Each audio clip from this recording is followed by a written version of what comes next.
有時係真係唔可以唔信嗰啲嘢。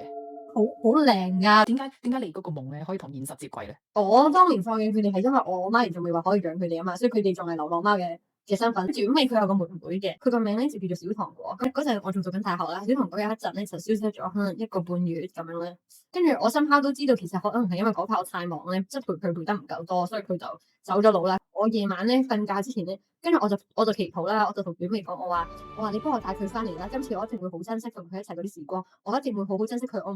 唔會再等佢覺得唔開心，我一定會對佢好好嘅。你帶佢翻嚟啦，我就咁樣，跟住我就喊啦，跟住咁樣祈完禱之後就瞓着咗啦。跟住咧我就發夢喎，咁我發夢咧就係我就搭緊架小巴啦，搭緊翻屋企喎。我搭緊小巴嘅時候，就好似喺個車房嗰度見到短尾喎，咁我就突然之間就話唔該，我先落我有落啦咁樣，咁跟住我落咗車過咗馬路，跑緊去個車房嘅時候咧，跟住短尾咧亦都跑緊過嚟啦，跟住咧我哋差唔多到嘅時候咧，我細佬就嗌醒我啦，佢就話短尾小糖果翻返嚟啦，小糖果翻嚟啦，就係咁，小糖果就翻咗嚟啦，跟住就冇再走過啦。